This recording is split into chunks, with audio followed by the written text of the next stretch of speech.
It's a very frustrating and arduous situation now the Cleveland Browns find themselves in because they're a really good team and they were winning and their defense is fantastic. But without Deshaun Watson, their offense looks very different. Peter, where do you go with the situation hearing the news about Deshaun Watson? So not to be the Twitter doctor, I'm not a doctor. Come on, baby. I just play one on Good Morning WebMD. Football. There we go.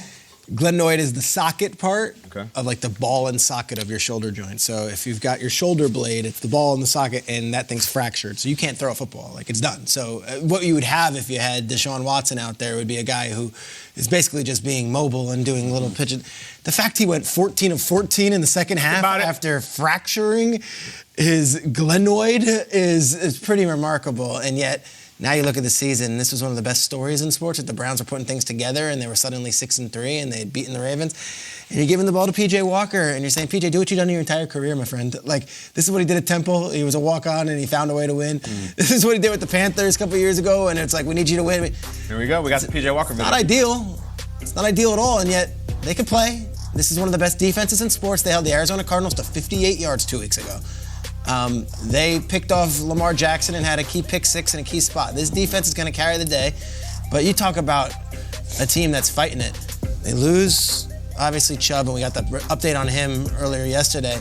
And now you lose your star quarterback, who, by the way, injury or not, still has the most guaranteed money in the history of the sport and is going to be getting another year's worth on that contract. And they're going to hope that after this injury, he's ready to come back and be the Deshaun Watson of old. We saw a glimmer of it Sunday. But you know, the NFL, the injury gods are cruel. And in this case, they've been very cruel to the Browns. No doubt about it. And they just had their biggest win of the season, 14-point comeback in the fourth quarter against the Ravens. And you just feel for the Browns and for the team right now because, to your point, they were turning the corner. And then even just everything Deshaun Watson, they hadn't played football in a while. He comes over to the team last year, still rusty. Now this year has been up and down. He's been out of the lineup with an injury. There's times where even in the first quarter of that game this past Sunday where it was not pretty at all, then kind of gets into a groove and you're kind of still waiting like, like I think Deshaun Watson is back. I think we have a shot. And now for him to go down with an injury, you mentioned Nick Chubb, Jack Conklin, they're starting tackle. He's out, done for the year. So for them, injuries to key positions have just been crucial and has killed them so far this season. And you're excited to see what P.J. Walker can do, but it's like at the same time, as we look across the league and we see backup quarterback after backup quarterback being forced into play, for the Cleveland Browns, you look at their division, you're like, all right, do we believe P.J. Walker can take us over the hump to beat a Steelers or Ravens or a Bengals football team? You just look at the amount of football that Deshaun Watson has played the last few years and now dealing with this injury. It's just tough to see, all right, when is he going to, or if he can get back to that Deshaun Watson we saw in Houston. We will rally behind P.J. Walker. When quarterbacks get hurt, we go to the Dick Vermeil soundbite, and we try to. Peter, you're better at this than me. I try not to insult the viewers by saying, I think this could be okay, and you're more positive than me. I'm always like, this sucks. You guys might be screwed. I don't like to compare injuries. They're all terrible. I think this is the biggest injury of the year. I think it's the most significant injury of the year, and I think it is the one with the most ripple effects. The Rodgers thing, of course, week one, the prayer of the Rodgers-Jets, we'll never know what happened. This was working. They had turned the corner. I said it on Monday after they beat the Ravens, and he has his biggest win and his best half as a Brown. With that defense, if he's Deshaun, it's like Shaq learning to make free throws. Like, how are we going to stop this guy? It's Happy learning how to putt.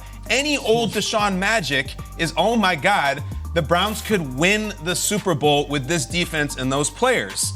Now it's like, it sucks. So we already started saying, well, the AFC, we're going to have 4 playoff teams. Listen, there's going to be a fall off. I don't think they're going to light the world on fire. I don't think P.J. Walker is going to be some sensation. I hope he is. I'm probably not wrong about this, though. As we talked about, this is a guy who wasn't even in training camp with the Browns. He spent the whole training camp with the Bears, shows up with the Browns. It hasn't been great. So, listen, if you want to go silver lining for something terrible like this, you look at other teams. If the Browns fall off, this injury is why I said it's the most important one.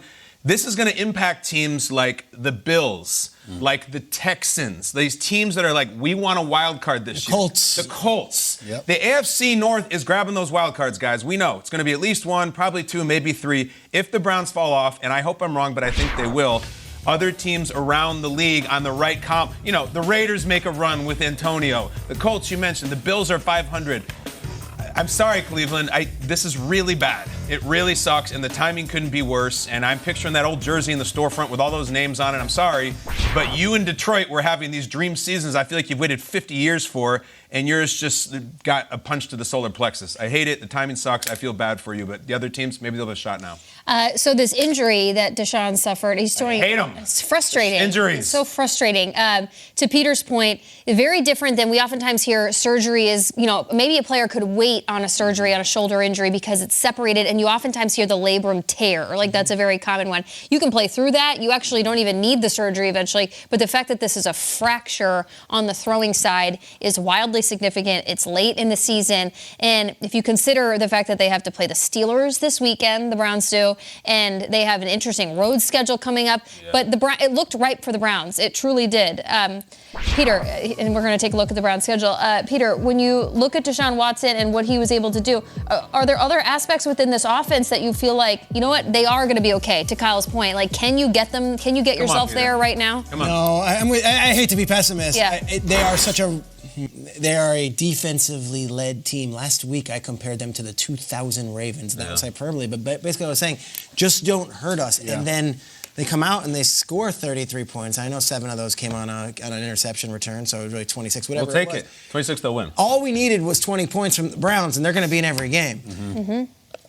I don't know if P.J. Walker can get them there. The shame of it is they had Josh Dobbs for years in that building. Yep. And then before that, they've had other backups, like I guess Case Keenum was there. And then Jacoby Brissett. Last year, Jacoby Brissett, like they had guys. And you mentioned the 2000 Ravens. So a quote I'll never forget is when Kyle Bowler came in for the Ravens and he couldn't play. Mm-hmm. Ray Lewis had this quote. He's like, "Get us 10 points and don't give them any points and we'll win. Get us 10 and no pick sixes or scooping scores and we'll win." That's what we're going to be with Cleveland, Jay. I mean, you've been on teams like this. Like, it's going to be tough. It's going to be very tough. And to your point, the way the rules are, the way the league is, and I know there hasn't been a ton of scoring this year, but it's so hard to hold somebody to 10 points, 9 points a game. So to say that the Browns are going to go in every single game and just hold people to 9, we just got to score 10.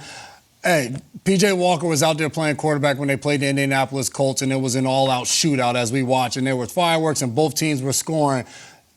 To your point, I don't know if they can get there. You're finding a way to get it to Amari Cooper, Elijah Moore, Ford, and Hunt have ran good in the backfield. Joku's playing well. The Joku's playing well. They have the weapons around. It's just when a defense rolls in, you look at the plays Deshaun Watson made on Sunday outside the pocket, creating and doing things. It just changes the whole dynamic when you don't feel like you have a guy at that quarterback. I've been tracking this because these AFC teams that are going to be reaching for it are interesting. Teams like the Jets or we don't know if the Bills are going to miss playoffs. I think it's going to take 10-7 to get the wild card. So that means Cleveland has to go 4-4. I mean, they have a good record. That's what they have going. They're 6-3. Yeah. Pittsburgh this weekend. Look at those teams. Right. I think 10-7 is you're not getting in a wild card in the AFC at 9-8. 10-7. So Cleveland, 4-4 doesn't sound too bad, does it? I mean, it sounds sort of doable. The schedule's tough, but there's so many other good teams. So the news, as we're following it this morning for the Cleveland Browns, again, this is a Cleveland Browns team who suffered a Nick Chubb injury earlier this season, who has been out for the season, and now Deshaun Watson out for the season. Their offense is taking hits left and right, and their defense has totally stepped up.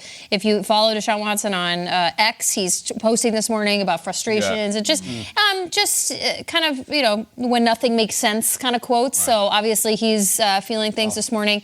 And the Browns, now we move forward with them with a different quarterback under center, most likely P.J. Walker, as we saw Dorian Thompson-Robinson play quarterback for them earlier this season. They have an AFC North foe coming up this weekend, and then they go on the road for a couple weeks, but they close the season with the Bengals, which is really tough for them.